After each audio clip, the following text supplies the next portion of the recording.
Abolition Update. My name's Tom Fress, and I'll be your host for the next hour. You're listening to FirstAmendmentRadio.com. Thanks for tuning in. I wish now to continue our reading and discussion of the book, The Papacy and the Civil Power by R.W. Thompson. We're currently on page 193 of the book. Yesterday we concluded our discussion about the confessional box and the authority of the priest both to hear confession and also to give absolution and penance and issue penance.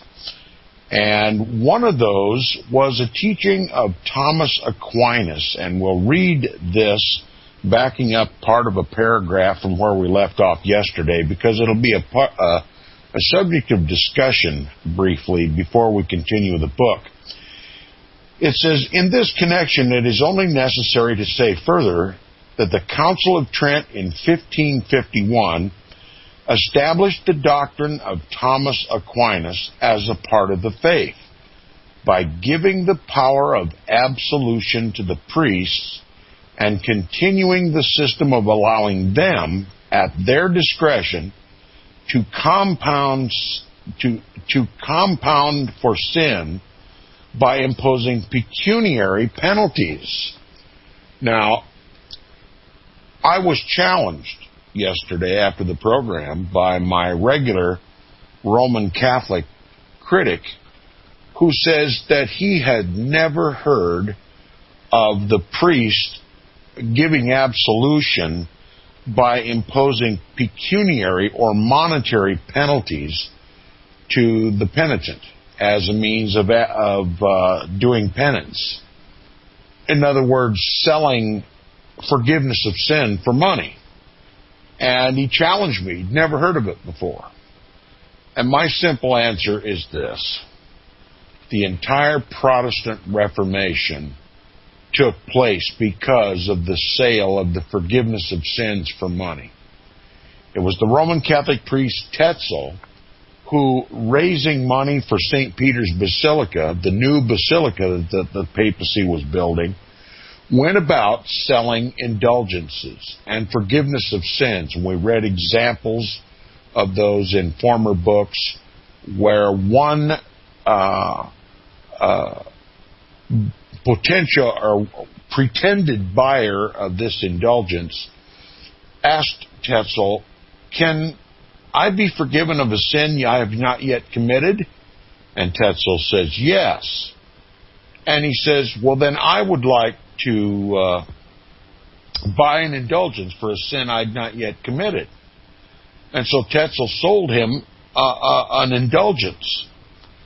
And so Tetzel, leaving town with his money bag full, his chest full of gold and silver that he had built from the people on the pretense of forgiving their sins and taking alms for the church, was ambushed by this man who had a premeditated crime that he wanted to commit, and he wanted to buy an indulgence ahead of time. And he was beaten by this man, and his money was taken. And so Tetzel took him to court and sued the man for the money and for the beating. And the man simply stood before the judge and said, "Here is my indulgence. I bought this. I'm already forgiven of this sin." And the judge upheld the indulgence. Now, this idea of selling forgiveness of sins for money or for pecuniary interest is what led to the Protestant Reformation.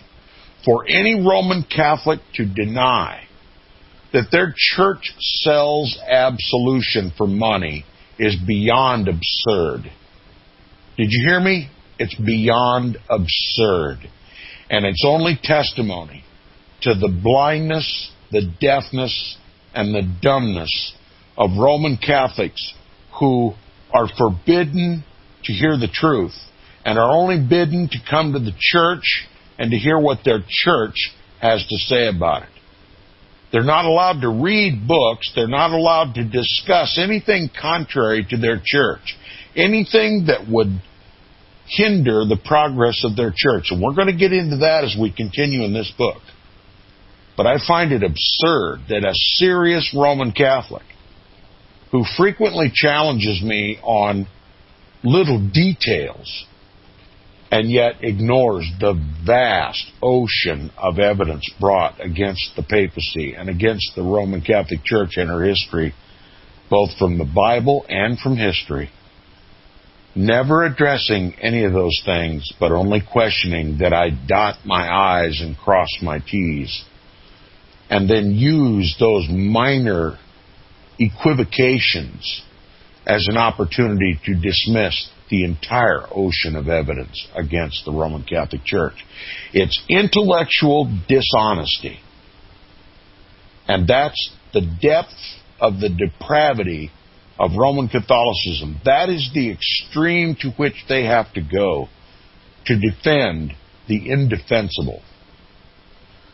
Now, I'll continue. It says, in this connection, it is only necessary to say further that the Council of Trent in 1551 established the doctrine of Thomas Aquinas, the angelic doctor, one of the most powerful, revered,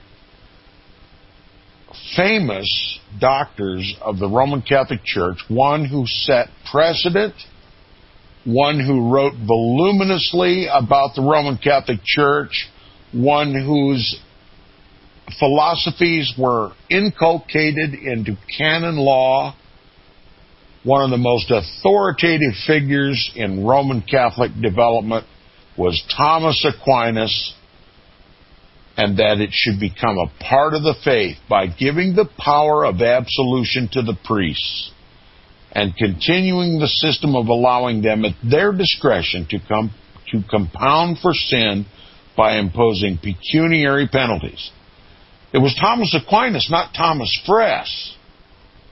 It was Thomas Aquinas who made it a part of the faith that the priests be given power of absolution, taking it from the congregation of believers as in the Oriental Church, as in the Apostolic Church, and giving it exclusively to the Roman Catholic priesthood, and that their system of allowing them the discretion to take pecuniary interest for absolution was Thomas Aquinas' idea. And it was adopted in 1551 by the Council of Trent.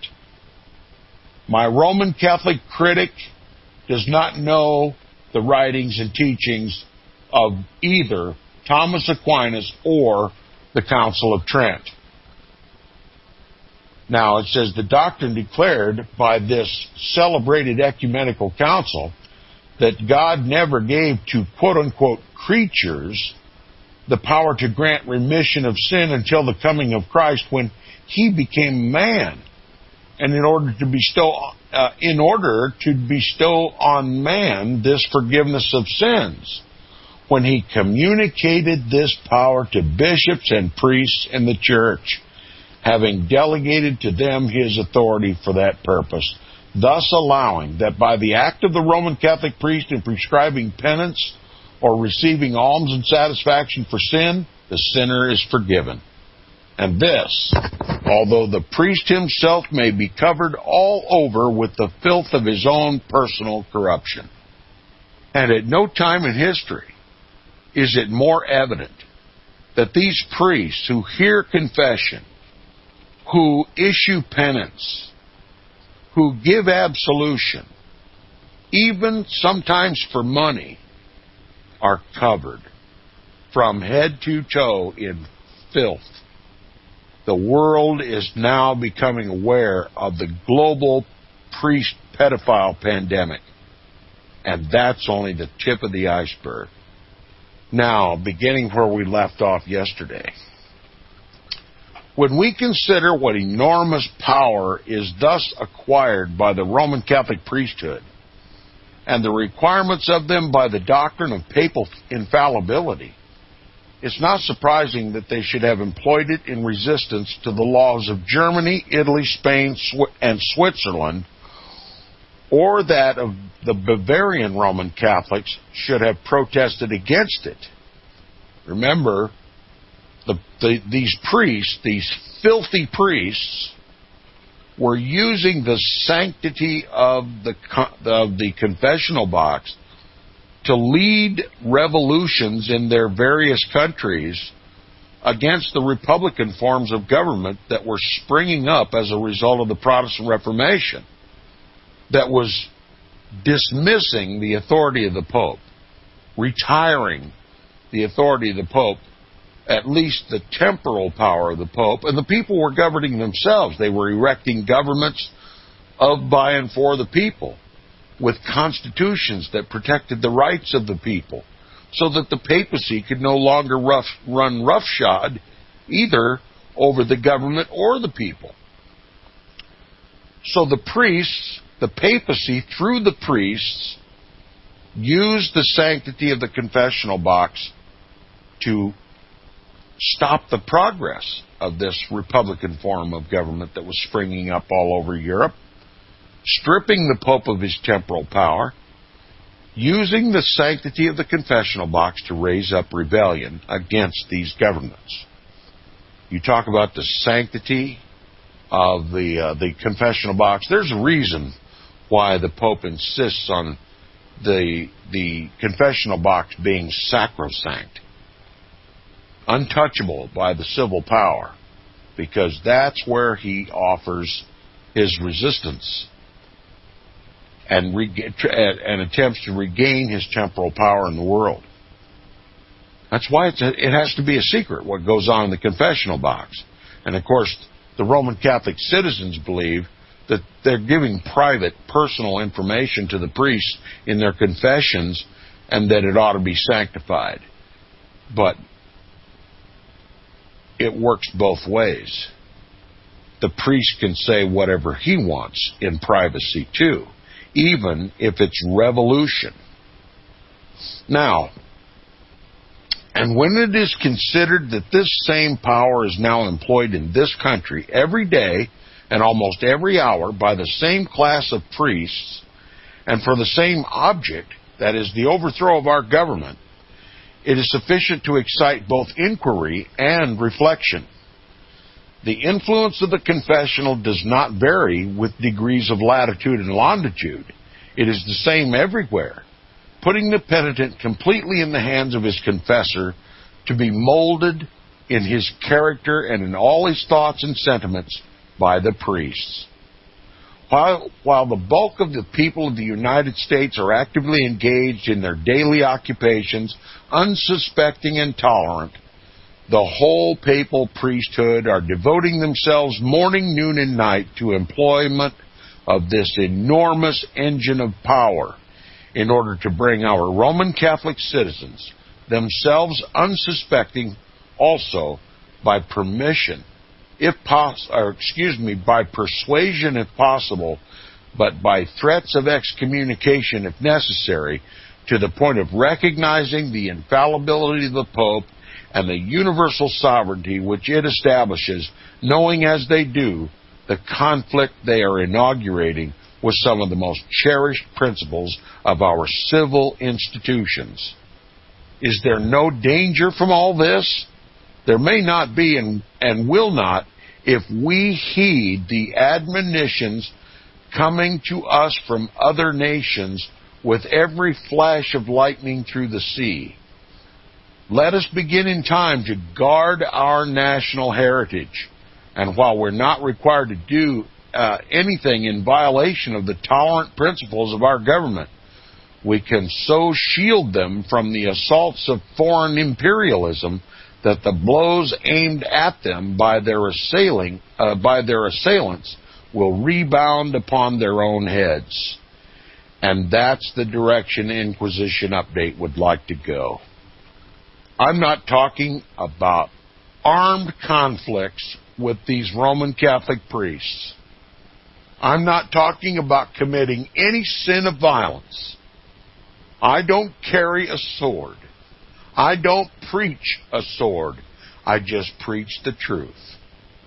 And let the Spirit of God convict the hearts and souls of every man, that he might do right in God's sight with regard to this Roman Catholic encroachment upon our liberties, and they attempt to overturn our government and the liberties that it is to provide for the people according to the Constitution. These Roman Catholics that want to overthrow the government don't know what they're buying. What they should do is start asking the Roman Catholics of Europe about the history and how the Roman Catholics were the ones who rose up against the papacy and against the governments that were so oppressive, the papal governments that were so oppressive, and the Jesuits that constantly fomented wars with the Protestants. They rebelled against the Pope. They set up their own governments. And it's this that they would choose if they knew exactly what their popes were trying to do. They think God is manifest in the flesh through the Pope, and that whatever the Pope says is the Word of God on earth, and that they should obey without question, without conscience, without reason, just obey. But if they obey, if they do precisely what their Roman Catholic hierarchy insists they do, on pain of excommunication, then they are literally restoring those governments, those papal governments that was so widely rejected by Roman Catholics after the Protestant Reformation. Take heed, my Roman Catholic critic. I am not your enemy. I am the best friend you have. I'll say it again, Charles. I am the best friend you have. Now, we're going to move to Chapter 7. Chapter 7, Pope Pius's war upon liberalism. And remember, liberalism represents democratic or republican forms of government. It represents Protestantism. It represents liberty independent of the popes, temporal power, freedom of conscience, freedom of religion, freedom of the press, freedom of Bible societies to print and distribute the Word of God to the people, freedom in Christ, freedom to worship God not according to the dictates of the Pope, but according to the written Word of God, the leading and teaching of the Holy Spirit, guiding by one man's conscience. That's what liberalism means to the papacy, and it is his most vicious opponent. Okay. In this chapter, Chapter 7, as I said, we're going to be dealing with the encyclical and syllabus of Pope Pius IX. My Roman Catholic critic tells me, Pope Pius IX is kind of insignificant these days. We really don't take him too seriously, and we've really kind of rejected what he said. Then explain why President George H.W. Bush stood before the world at the State of the Union address and talked about the New World Order.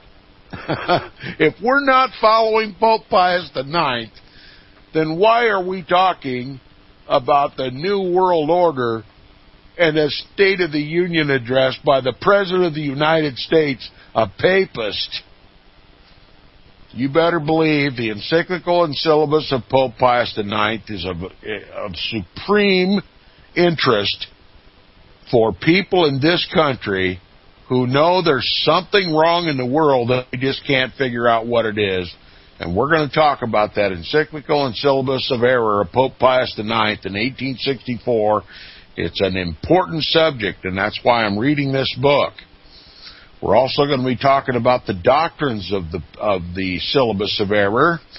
It includes bulls and other popes, the doctrines of the syllabus, opposed to modern progress, that is modern Protestantism, or everything that came out of the Protestant Reformation. We're going to talk about the doctrines of Boniface VIII, the Council of Trent on crimes of the clergy, and the bull Unum Sanctum, uniting the spiritual and the temporal swords. When you look at the Vatican flag, you see two keys. They represent swords, actually. The temporal and spiritual swords of the Pope. Now, obviously, if they used swords on the papal flag. You couldn't hardly call it a Christian flag, could you? So they simply replaced the swords with keys. And after all, the Bible talks about keys, doesn't it? All right, the present Pope has practiced no disguise, and we're talking about Pope Pius IX now, the one who wrote the encyclical and syllabus of error of 1864. He's been the subject of this book from the beginning. The present Pope has practiced no disguise in exhibiting his opposition to the liberal and progressive, in other words, Protestant, spirit of these times. Disavowing all purpose of compromise, he courageously confronts its advocates and grapples with them. He presses his followers forward into the battle, which he and they carry on with exceeding fierceness, showing no quarter and asking none. No victory has been won by them thus far, but only discomfiture and defeat. Remember, Europe rebelled against the papacy. They enjoyed republican forms of government. They had dismissed or retired the temporal power of the Pope. So the Pope was being met with defeat all over the world. Only the United States was standing up in defense of the papacy, but not for here, but for in Italy and France. Remember, we've been discussing this. Thus, in a sense, shooting themselves in the foot, because what they were advocating for Italy and France was directly contrary to the liberty they enjoyed under our Constitution, which gave them the liberty to rebel in the first place. Now, yet all this, even the terrible blow that has been struck at the papacy by the Roman Catholic people of Italy, has only converted their ardor into passion and their courage into desperation. Every step they take makes it more and more a death struggle. If liberalism and progress shall be overthrown, that is, if Protestantism shall be overthrown, the papacy may rise up again out of the wreck. If they survive the contest, that is, if the Protestants survive the contest, in other words, if the mortal wound sufficiently heals that the papacy can raise itself up to a temporal king once again in the world, if they survive the contest that will result from that, in other words, if the Protestants once again defeat the papacy, no human power will be able to breathe new life into it. R.W. Thompson realized that the deadly wound inflicted against the papacy during the Protestant Reformation was being healed right before his very eyes, and that it was going to eventually lead to another conflict. I call it an inquisition. And if Protestantism wins that contest, Romanism will never raise its ugly head in the world again, because it'll be a war of annihilation. But I think God's going to take the victory right out of our hands and do it himself. We'll be right back after these messages. You're listening to Inquisition Update on First Amendment Radio.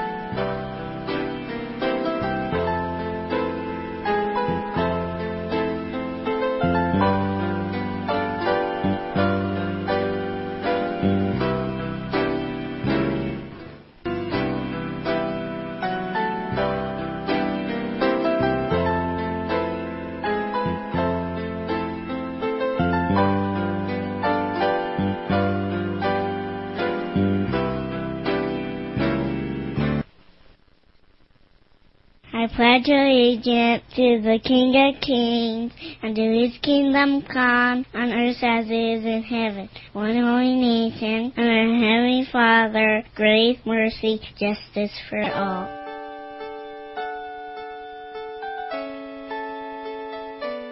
The program you are listening to is 100% sponsored by you, the listener, on this First Amendment Rights Media channel. You will notice that there are few commercials on this radio network. There's a good reason for that. corporate advertising dollars come with strings that limit program content. So without your help, these programs cannot continue on Internet or our several affiliates. If you benefit by the educational law programs, we ask you to give. If you are admonished or nurtured by the Bible and ministry programs, we ask you to give. If some voice a cause that you are passionate about, we ask you to give. If you believe in any of these, we ask you to support them as you would a missionary on a continual basis, as if giving a tithe for missionary radio.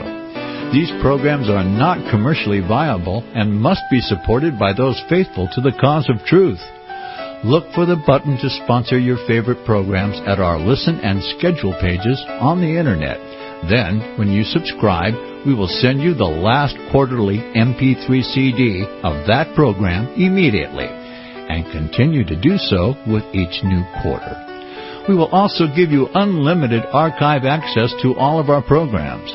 We're asking you to give much less than a tithe, so that you may also send support directly to a particular program host, cause, and anywhere else the Spirit may lead you.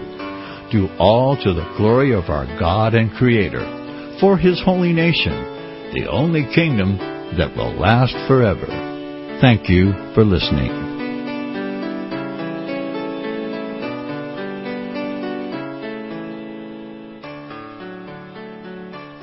I know you all want answers, and believe me, so do I, and I'll do my best to get them. Have you seen the Left Behind movies? Have you read the Left Behind fictional book series? Not everyone believes Left Behind is true prophecy. Some may even regard as conspiratorial the mainstream re-release of the Left Behind movie with actor Nicolas Cage portraying the main character as an attempt to further reinforce in the minds of all this perception of false prophecy in order to condition the masses for the play about to begin. Because they see the world stage shaping to fulfill what they have been led to believe is sound biblical interpretation, a left behind rapture scenario, this false view of prophecy is reinforced in the mind, not only of its adherents, but also includes those who have been merely exposed to the specific media. Is it possible that false prophecy can be fulfilled? The rapture theories have always been in dispute. Pre-trib, mid-trib, and post-trib disputes have risen up in exclusively evangelical circles of recent history, so that when true believers don't suddenly disappear, this element will easily go by the wayside when all see a new Jewish temple begin to be built. Will this be part of the great delusion that will come upon the whole earth? It seems that this great prophetic delusion has already overcome practically the entire American evangelical and Christian world. Get the book, The Rapture Will Be Canceled. To learn more, visit crosstheborder.org. That's CROSS, crosstheborder.org.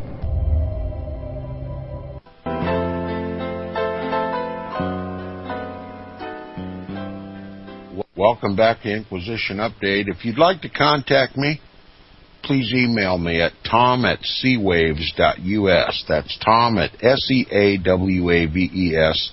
If you enjoy Inquisition Update and you'd like to see it continue, please be reminded that First Amendment Radio is listener-supported. No corporate support for this ministry. That way we can say what we believe to be the truth without censorship, without any pressure.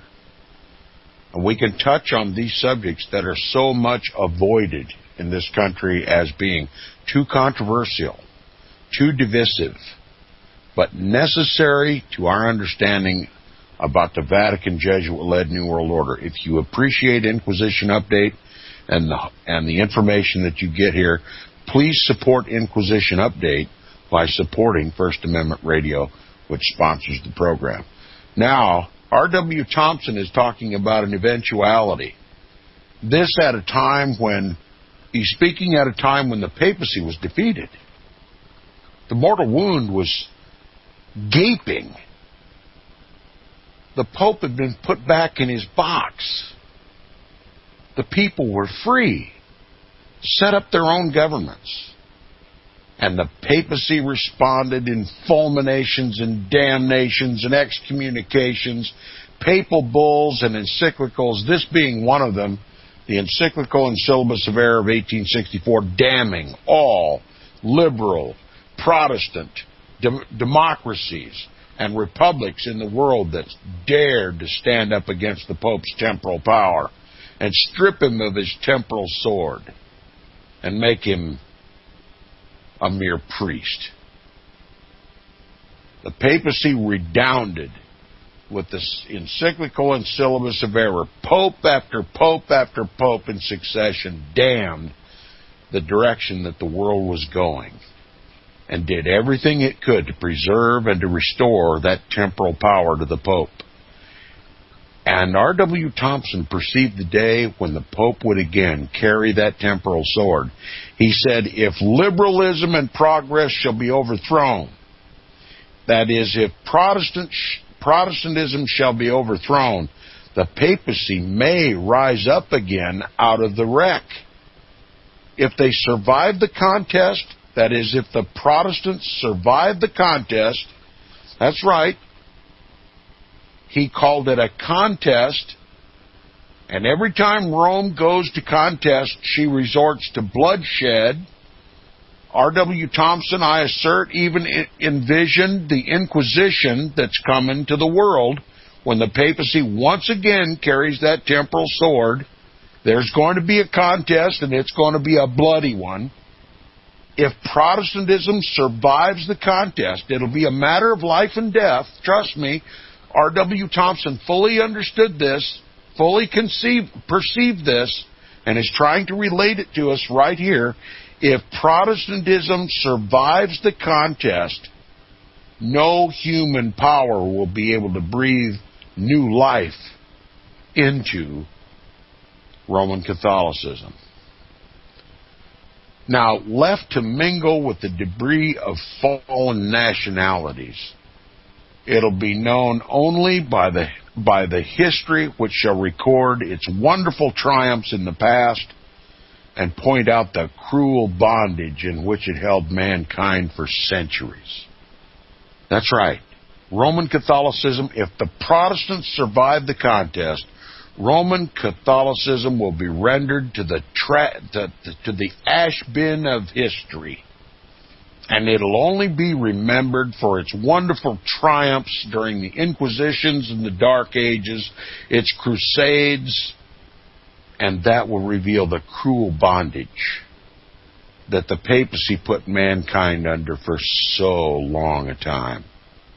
I don't intend to wait for those days. I intend to preempt those days with the truth by reminding God's people of the cruel bondage which the world suffered at the hands of the papacy when he ruled supreme over this world, before that mortal wound was inflicted during the Protestant Reformation. We've got a reason to fight, because our lives are at stake, our liberties are at stake, our Bible is at stake, our faith is at stake, our country is at stake. While the whole world's talking about the assault on Christianity in this country, I'm talking about the assault on Protestantism. A subject which very few will even dare to talk about because it divides Protestants and Catholics as though there was something wrong with that. The Lord said, touch not the unclean thing and I will receive you.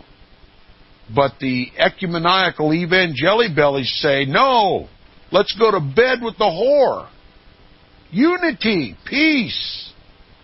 And they'll say unity and peace while the papal sword's coming to destroy them and to destroy me. I'm not going to sit down and be quiet about it. Now, the Pope understands all this. He understands that if his papal encyclicals and bulls and syllabuses are responded to properly by Roman Catholics, and this Inquisition begins to take place, if the Protestants win, the papacy's toast. Roman Catholicism is toast. We went through one Protestant Reformation. If we have to go through another one, it'll be to the death. Now, the Pope understands all of this, and with all his pontifical energies aroused to the utmost, is preparing for the grand and final contest. You tell me R.W. Thompson in 1876 didn't recognize what the papacy would do to achieve a new world order or a restoration of the old? He says the Pope is aroused to the utmost and is preparing for the grand and final conquest. He throws into it all the weight of his private virtues, which no adversary has assailed, and the pledge of his personal honor, which none have impeached. In other words, this man is going after his object, and he has no personal foibles to discredit him. And it says, as the space between the combatants is narrowing, you can't get much closer than Catholicism and Protestantism right here in the United States of America.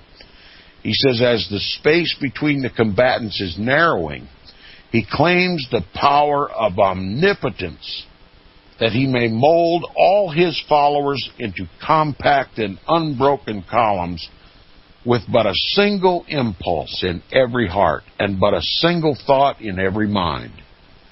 He invokes the aid of the almighty arm, capital A, but the voice of his invocation dies away amidst the desolation of imperial Rome.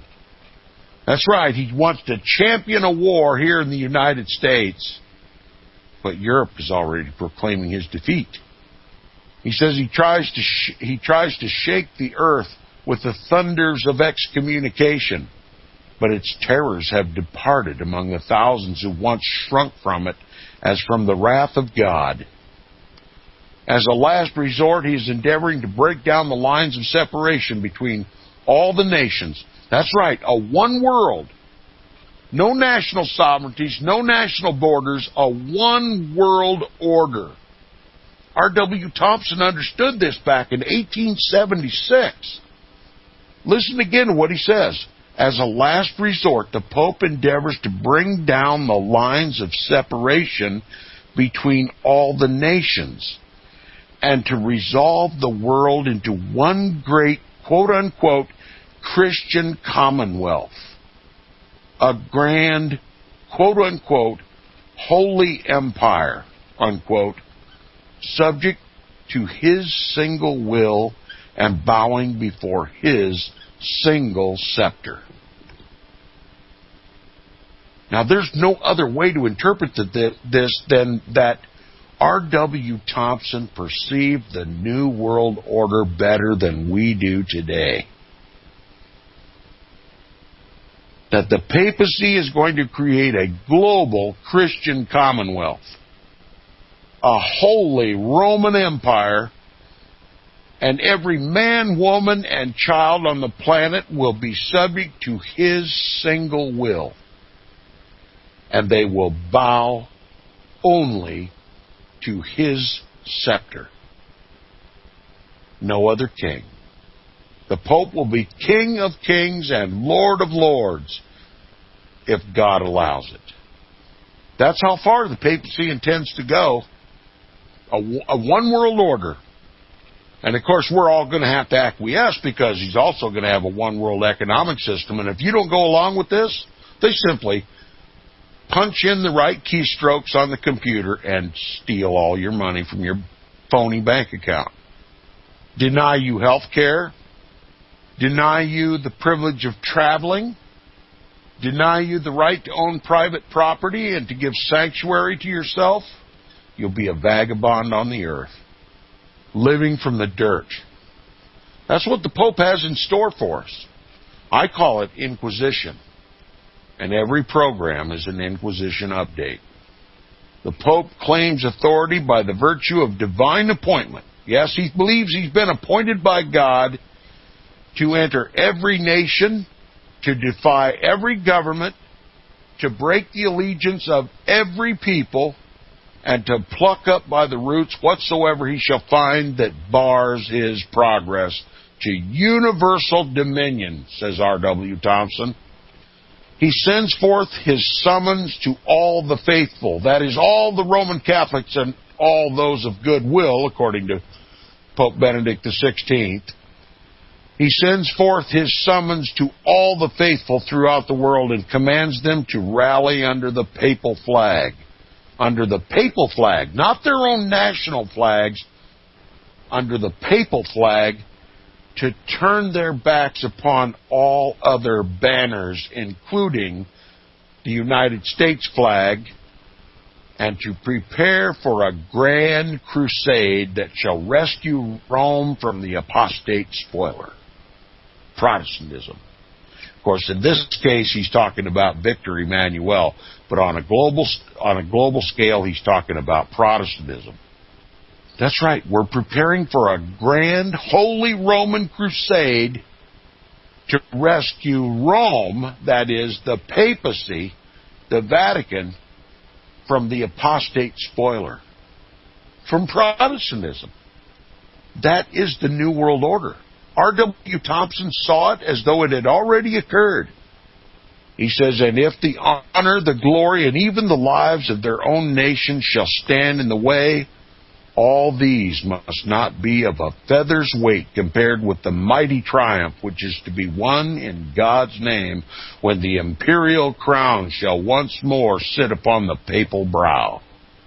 That's right. Every Roman Catholic in contemplation for the establishment of this New World Order must consider his own nation but the weight of a feather in comparison to the glory that they will endow upon themselves when they crown their Pope King of Kings and Lord of Lords, and Roman Catholicism becomes the world religion. Pretty motivational speaking, isn't it? Did you hear it, Charles? What side are you going to be on? Choose you this day who you will serve, your Pope or God. He says, we've seen enough already to satisfy observing minds in reference to all these things, but they have too intimate relation with the present condition of the world to be passed by without more detail.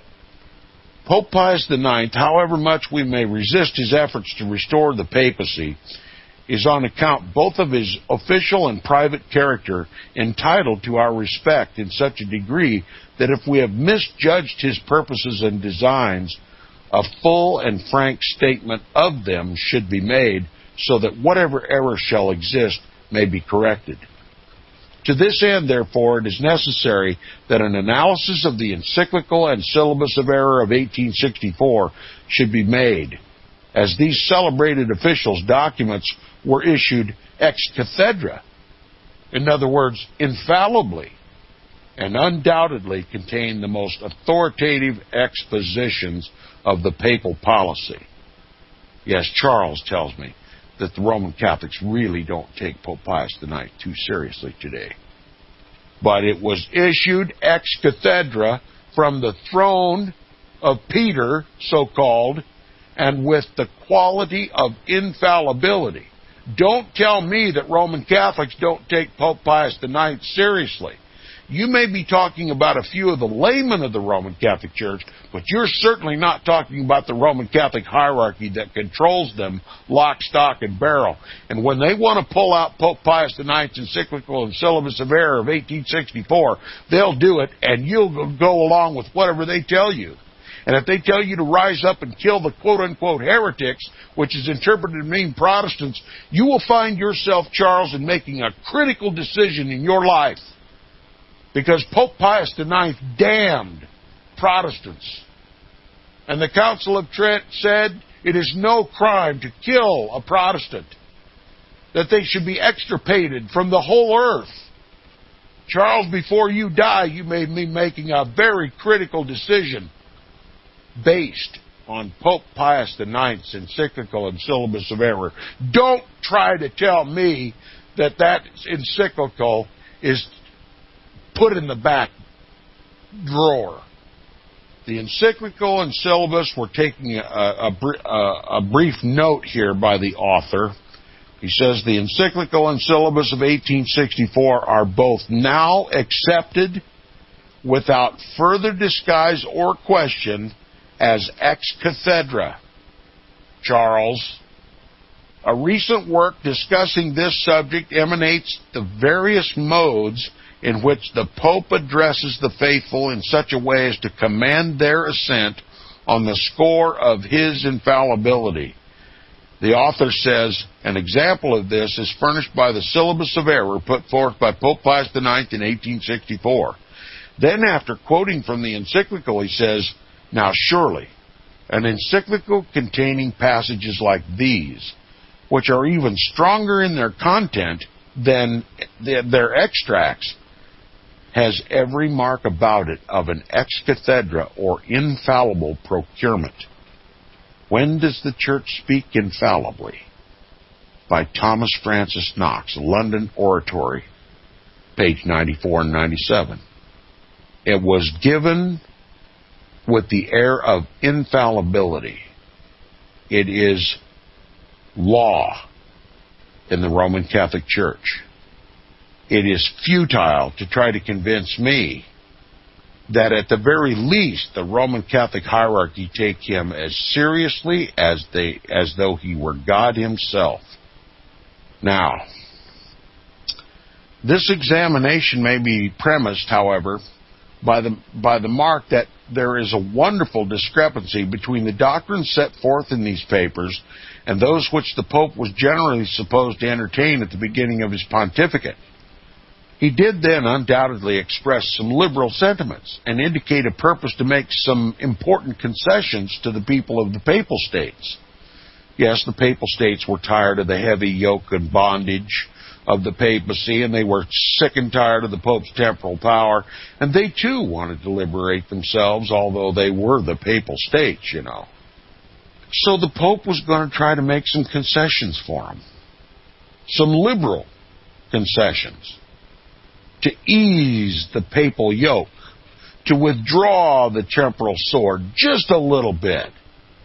And it says, but then it was understood that he was not under the control of the Jesuits or the ultramontane clergy, and was disposed to deal kindly, or at least in moderation, with the liberal sentiments then prevailing among Roman Catholics of Europe, especially in Italy, and under the influence of which they were gradually moved toward the establishment of republican governments. In other words, at first, at the beginning of his pontificate, Pope Pius IX wasn't altogether condemnatory of some of these liberal tendencies brought about by the Protestant Reformation, and was willing to make a few concessions to keep the coffers full. But then came the Jesuits and the ultramontanes. And it says some of his enemies accused him of insincerity in making these concessions. Oh, anyone would dare die that the Pope would lie? It says some of his enemies accused him of insincerity in making these concessions, and insisted that they were the result of his fears of personal violence. However this may have been, he was soon turned from his liberal course by events which seem to have thrown him into the arms of the Jesuits, and to have placed him in direct antagonism to the European liberals of his own church. That's right, the Jesuits corrupted him. They turned him from a conciliatory pope to a king of kings and lord of lords, a dictator. Now it says this cunning and compact order, we're talking about the Jesuit order, has succeeded in indoctrinating his mind so thoroughly that their ideas of ecclesiastical and civil policy,